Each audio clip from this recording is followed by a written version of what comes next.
day to all our Net25 viewers. Ito ang talk show na may point kada talk. Kada Talks! Welcome to Kada Talks Beauty and Lifestyle Edition. Kaya naman, sabay-sabay po nating i-welcome si Miss Mitzi Giliano. Actually, nag-start ako, mag-isa lang ako kasi working student ako and then kailangan ko mag-fund Then after nun, nung tingin ko na kumikita naman, nag-hire ako ng isa pang staff. Then dalawa talaga kami nag-grind nun. Hanggang sa lumaki, sa F3 Clinic, we offer non-surgical treatment which is hyco-nose lift. This is non-surgical, yeah. This is minimal downtime, so it's safe. Then bukod dyan, meron kami mga facelifting, contouring by using the machines, and facial treatment, also the skincare product. Ano nga ba yung mga kinaibahan ng mga services na ino-offer niyo sa home service and yung sa mga nasa mobile? Actually, sa home service and mobile clinic is the same lang naman So, meron lang kasi kami mga client na gusto home service, which is doing the treatment inside the house. Okay, And mobile clinic, we will do it inside the mobile clinic. It actually looks like you're inside of an actual clinic. Kasi I've been to a lot of clinics, so it actually looks like this. At nakaka-very nito na makakuha nila procedure at your doorstep. Aside from that, do you have like a physical clinic? Meron din kami sa Malate branch, Tandang Sora, di sa QC, Tandang Sora. yes, Ayun, and Caloocan. What is the advocacy or the message behind it? Actually, sa mga empleyado ko naman, hindi ko naman sila tinuturing na bilang empleyado Bilang pamilya ko sila. It's an accumulation of efforts ng iba't ibang tao and natutulungan yung bawat isa. How prepared I am, I think prepared enough to be confident to be with you guys in front of the camera. Big help talaga to para sa amin. Para sa atin. Yun naman yung purpose ng challenge. Thank you sa support niyo. Paghihigihan ko pa. And we're all here naman to help each other out. High five sa ating teamwork! I'll show you the way to where dreams are far and your hopes are written in every star. Take all your troubles and your broken heart. We're bound to make them into greatest art. Escape the world and your fears, escape the saddest tears, but don't forget the ones that got you here. I'll show you the way to where dreams aren't far. The journey's hard, but I dare you, baby, reach for the stars. I dare you, baby, reach for the stars. Let them know you're there. Let them see you're there. Let them know you're there. Oh, baby, reach for the stars. Let them know you're there. Let them watch your glare. Oh, I dare you, baby, reach for the stars.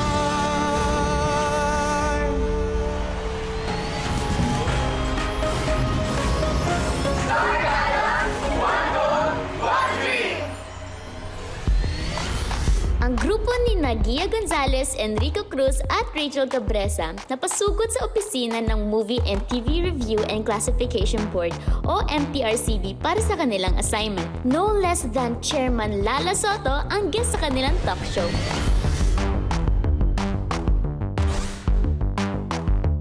Magandang araw sa ating viewers and followers. Ito ang talk show na may point kada talk at may sense kada talk. My love kada talk, friendly talk, barkada talk, and kada talks! Bago tayo magsimula, gusto ko itanong, when was the last time na nanood kayo ng sine or nanood ng movies online? Well, ako last January. January Yes. pa? Oo, pero feeling ko fresh pa rin sa utak ko yung napanood ko eh. Movie. Okay, I Yes. see. Ako naman, I think last year pinakalas ko talagang napanood. So, do Okay. you prefer online movies, watching online or in the cinema? Ngayon, nanonood ako ng mga sa internet, like sa social media. Pero may Yeah. marami akong mga kaibigan na, na gusto talaga nila manood sa mga big screen, like yung mga cinema, mga ganyan. Yes, true. Well, ako bet na bet kong manood sa cinema. Kasi malaki yung screen, you know, popcorn vibes, mga ganon. Wow. Alam niyo ba guys, sobrang sakto ang cinema feels niyo kasi ang makakausap natin today sa Kada Talks is no less than the very chairperson of the Movie and Television Review and Classification Board, or MTRCB, si Miss Lala Soto! Hello! Hello po. Thank you for having us. Yes, thank you. Thank you for coming by. So beautiful. Thank you. Thank you. Thank you for having us. Welcome to the MTRCB, Oh, Rachel, thank you so Mia, much. and Nico. Thank you. May question lang po. Good day po. Ano po naramdaman niyo po na, ayun po, dahil po sa murang edad, ay ayun po, nagkaroon po kayo ng appointment po sa ating Murang edad. Some chairperson po. Murang edad. Yes. Well, of course, I was so happy. I was so honored when I learned that I was appointed as MTRCB chairperson by the president.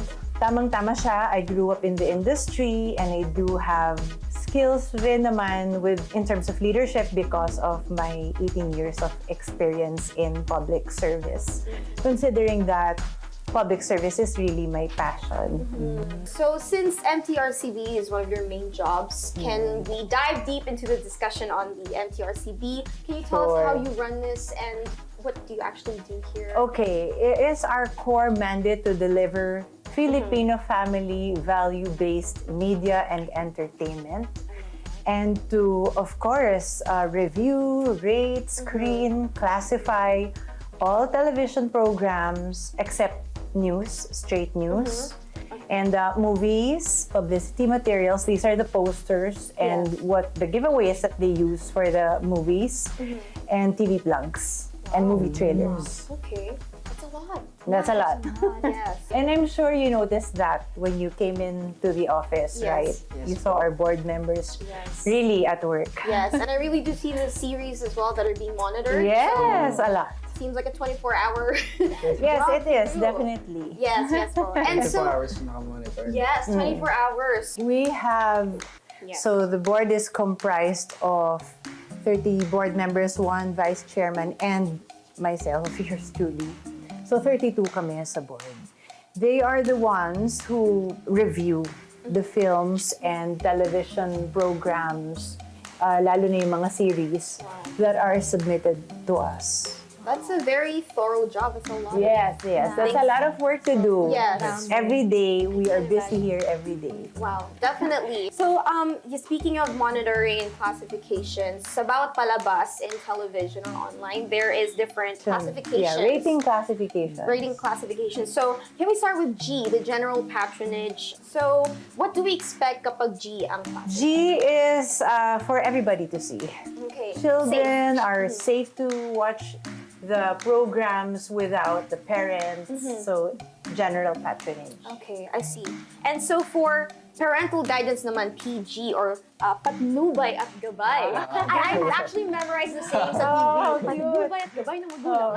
Yes, so with that, kailangan may katabing adult. Yes, What is the role patnubay at of- gabay. So that means PG is parental guidance or patnubay at gabay ay Yes. kailangan, no? Yeah. So these are for children below 13 years of age na it's okay for them to see. The board believes that it is okay for them to see whatever will be exhibited Yeah. on film and on TV, but parents should be there to be able to explain in case there would be questions. To make sure na guided ang pinapanood nila. yes. Very true.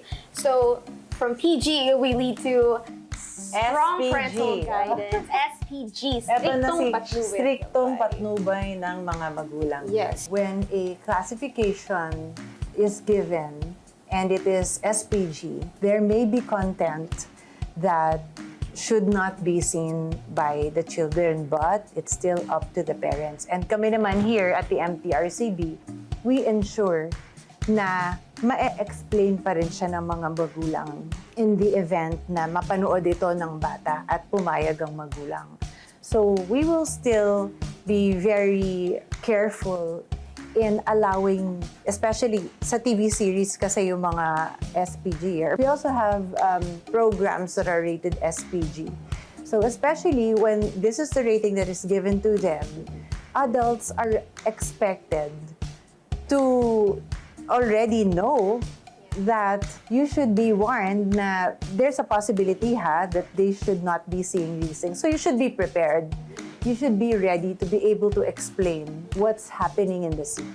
Kailangan talaga istriktong Oh, yun nga rin. Magbabantay ka talaga. Kasi TV lang eh. You only have a remote control and that's it. Every material submitted to us will always be subject to the interpretation and judgment of the board. Objective, straight news are accepted. But it doesn't mean that the MTRCB cannot call their attention. Oh, I dare you, baby, reach for the stars.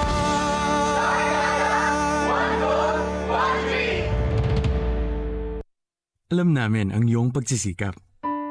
Dama namin ang iyong mga sakripisyo.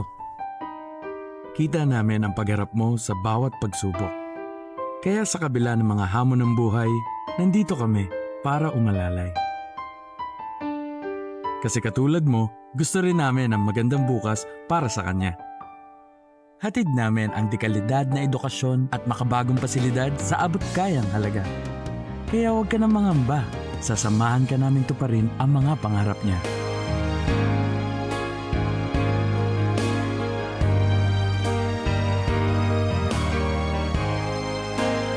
Maaasahan mong sulit dito ang mga pinagsikapan mo. Sa aming mga makabagong pasilidad at sistema ng edukasyon. Mailalabas natin ang aking talino at mga kakayahan niya. Kahit sa munting halaga, makakasiguro ka na makakasabay siya sa mabilis na pag-ikot ng mundo. Sa new era, karamay mo kami sa bawat hamon. Kaagapay mo kami sa bawat hakbang. Kasama mo kami sa bawat ngiti at tagumpay.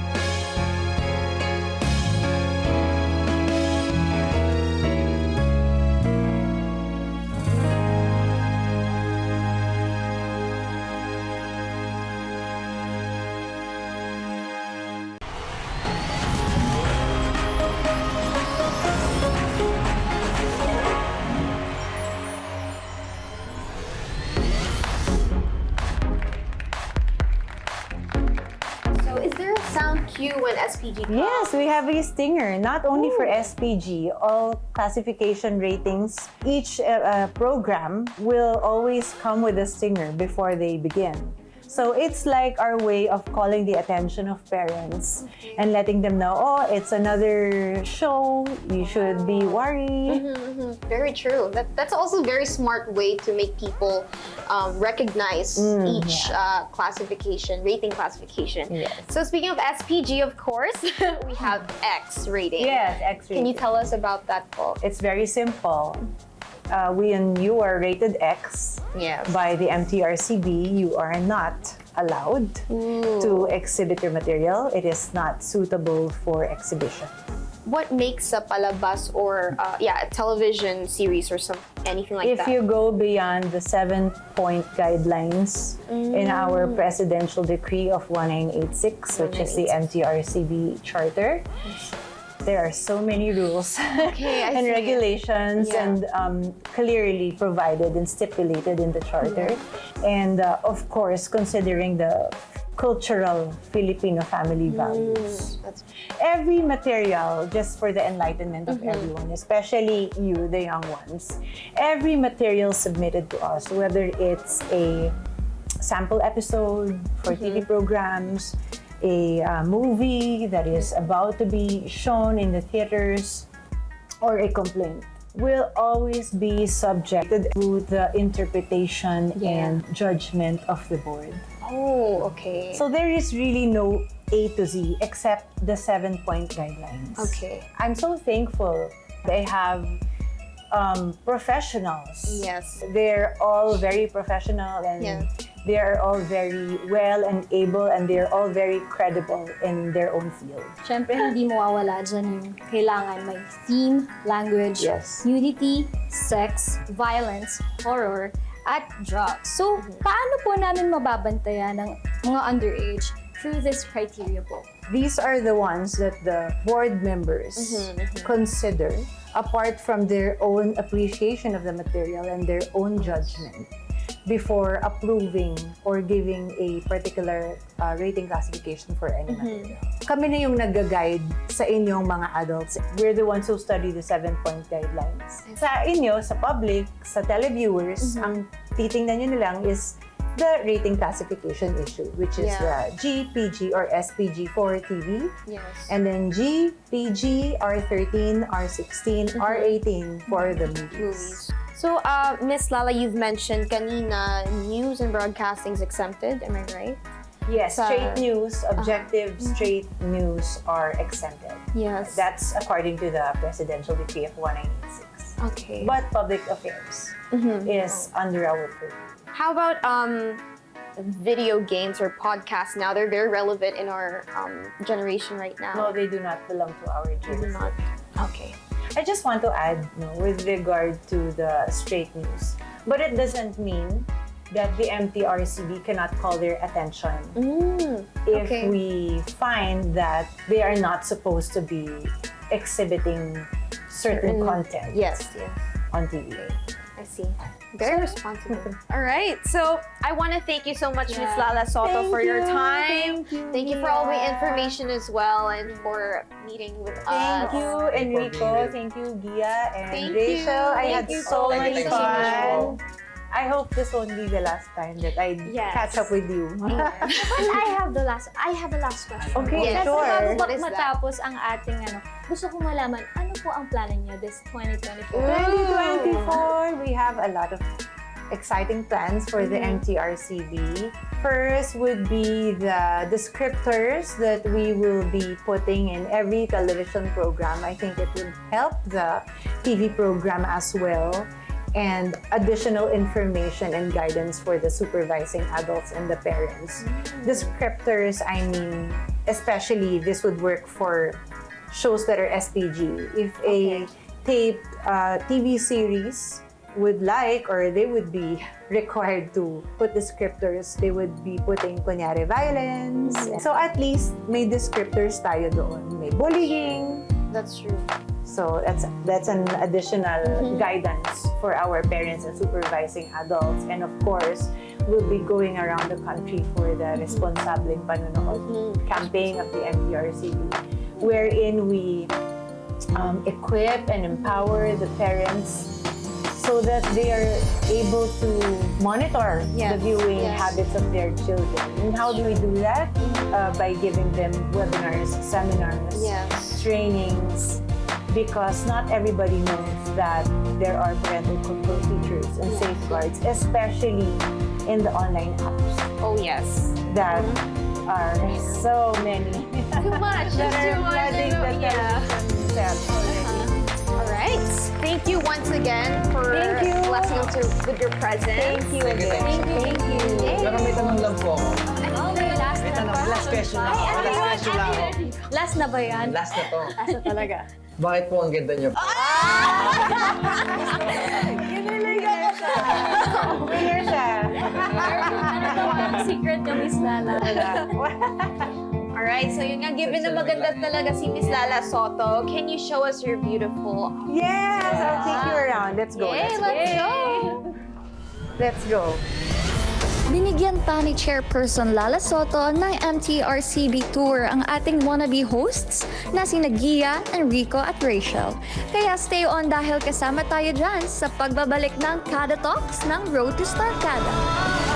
Oh, I dare you, baby, reach for the stars.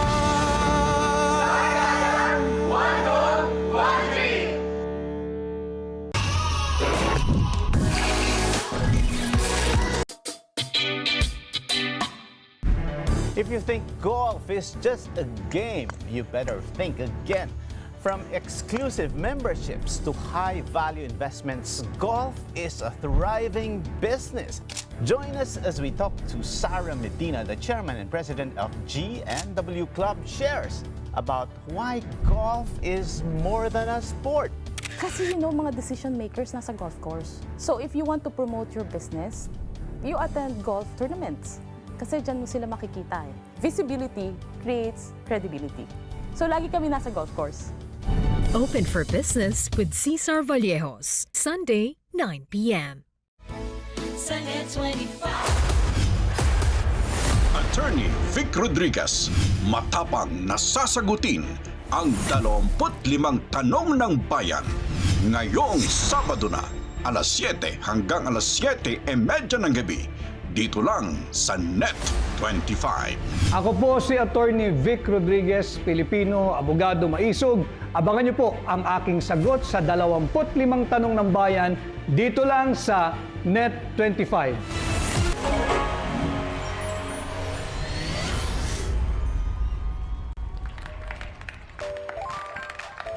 So we're heading to our monitoring inspection unit. Let's try and see it. It's very small now, but their area is under renovation. Temporary. Until renovations yan, expect it to. Pero, Salvador Bananes. Complete! At ito ang kanyang team. Yung iba ay naghihiko sa iba't ibang sinihan. So I was telling them, this is not your area talaga kasi currently under renovation yung talagang bigger space for the monitoring inspection unit. A lot of screens. With really much more screens and super higher technology. Tama? Okay. Well, thank you po. Thank you. Thank you.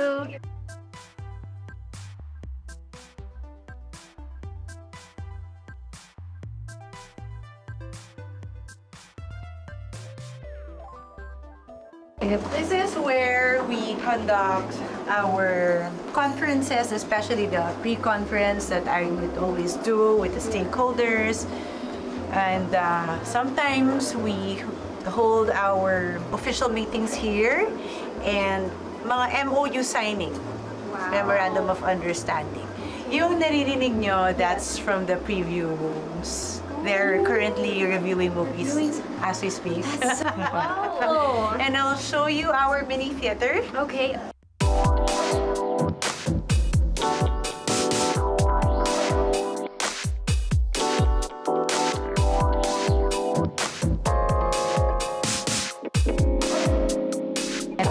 Oh, I think this is HE.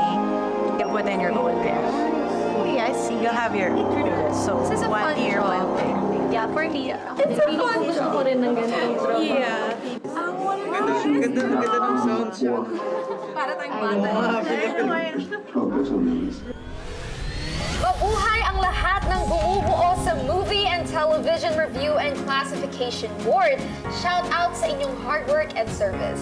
I hope nag-enjoy kayo sa aming discussion dito sa show namin na may point kada talk at may sense kada talk. My love kada talk, friendly talk, at syempre, barkada talk. And kada talk! Pagiging talk show host, you don't just talk. You don't just read the script. You don't just ask whatever's on the script. You have to, kailangan, iba talaga ang wit ng pagiging talk show. You're aware sa peripheral pag may sinasabi ang floor director natin. You also have to be maagap. Katulad nun, there's some questions na hindi pala in sync. So you have to come up with questions that you know are relevant.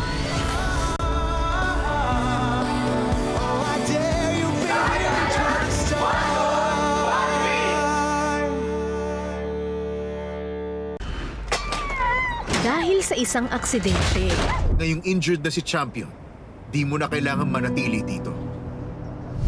mag-aaway pa sina Julian at Naomi. Kung sakaling meron akong nilabag, magiging ganyan ka rin ba sa akin? Oo. Napakatigas ng puso mo. Panoorin mamaya sa A Date with the Future. Weeknights, 8:30 p.m. Dito lang sa Net25. Let's get together sa Net25. Sa Net25. Gusto kitang kuning designer ng tangye. Ang lakas ng loob mong kausapin ako. Decided na si Jana. Pero this time, makukuha ba niya ang gusto niya? Mas importante sa akin si Julia bilang influencer kaysa sa maging shoe designer sa ngayon. Lagot na. Pumirma ng 5 taong kontrata sa akin si Julia. Kung gusto mo talaga siyang makuha, kailangan mo magbayad ng 10 milyon bilang penalty. Rising with the Wind. Gabi-gabi, 7:30 p.m. Dito lang sa Net 25. Let's net together sa Net 25.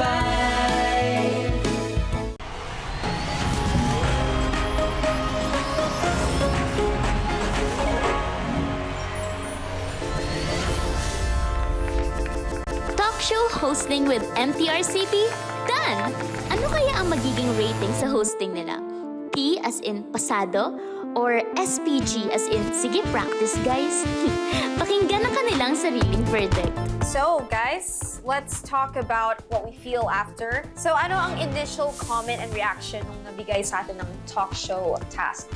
Nakakakaba, right? Yeah. Ikaw, kinabahan ka ba? Really, I was really more excited to meet Lala Soto because it is talaga honor na mag-interview ng such an important department sa Pilipinas. Totoo, totoo. Kahit man ako kinabahan, na-shock din ako sa binigay sa atin yung script. Kasi MTRCB yun eh. Yes, Oo. yes. And, syempre, Miss Tapos, Lala Soto. Yeah. Diba? In person pa yung interview pa natin. No? That's true. Ano ang feeling nyo nung nag-roll tayo? A lot of emotions eh. Kinakabahan, natatakot, masaya, excited. So, mixed emotion. Yeah. Pero, di ba? Ang saya, di ba? It is a very enjoyable experience. For me, I felt in my element kasi I don't know if you guys know, one of my goals talaga is to have a talk show din. Kaya parang I felt like, okay, I can see myself doing this. I was happy while doing it, and I'm a very curious person. Kaya parang naging flowy din yung pagtatanong natin. So, yeah. How about you? Ako naman, kinakabahan ako syempre na masaya ako, thankful din ako. Kasi bihira lang talaga mabigyan ng opportunity na ganito. Yeah, totoo, May totoo interview yan. natin ng isang chairperson, di ba? Yes. Totoo. So, feeling mo, nung natapos yung talk show natin, ano yung pakiramdam? Sabi ko, successful ah. Nakaraos din, ayun. Yes. Nakaraos. Nakahinga ako ng maluwag, parang natanggalan ng tinik. Halata nga eh, parang nakita ko to sa Enrico, ang laki ng hingin niya. Oo. No, yung pag ganun Kasi tayo, no? kasama kasi yung lamig sa aircon. Sa bagay. Kaya nakakatawa, no? Talagang nakatapat sa ulo natin. For me naman, I felt very, parang nag-accelerate ako. It's a different grade, especially in a talk show or interview na it's about something serious. Something that matters in our community sa Pilipinas. And I'm very happy din kasi na yung advocacy ng MTRCB is it resonates with my advocacy then personally, with family and reserving children's purity. So, very fulfilled. Now, ano ang learnings at realization mo sa pagiging talk show host? For me, pagiging talk show host, you don't just talk. You don't just read the script. You don't just ask whatever's on the script. You have to, iba talaga ang wit ng pagiging talk show.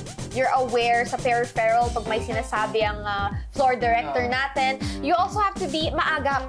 Katulad nun, there's some questions na hindi pala in sync. So you have to come up with questions that you know are relevant. So you have to be a good listener as a talk show host and research, guys, di ba? Research as a talk show host. It's not just, talaga, grabe. Yun ang natutunan ko. Yeah, number one yan na dapat natin matutunan. Yes, as a beginner. Yes. Oo. And for the last question is, sa iyong showbiz career, pipiliin mo ba ang maging talk show host in the future? Bakit? Oo at bakit hindi? Siguro kung magkakaroon ako ng opportunity, why not, diba? And natututunan naman yan eh. Actually, it's one of my dreams to have a talk show. And kasi ako yung tao na I'm curious and I'll dive deep. Gusto ko talaga to. I know I have to enhance more yung Tagalog and siguro yung mas pagiging mabilis like, it's my part to talk. So mas pagiging aware. But I see myself hosting a talk show. Iniisip ko na mas aralin pa to talaga, mas pag-iigihan pa talaga. So you enjoyed it? Sobrang enjoy talaga. Oo, enjoy talaga. Nag-enjoy talaga. Oo. Ay, diba? So, okay lang. Okay. Lil, cold turn me on. It's 2:08. I'm still here. Your DJ Starkada Dre, hang out with DJ John Lem. Bukas, mag-onboard sa radio DJ hosting naman ang ating ka-Starkada. Sino kaya ang wagi? Sino ang wale? Let's watch and listen to our DJ wannabes bukas dito sa Road to Starkada. Ang dami nila kanina. Alam mo naman ang limitation namin, dito diba? Kanina, nakaupo ako dito tapos hindi mo lang ako pinansin. Ano? Nasa stasyon pa tayo. Ano?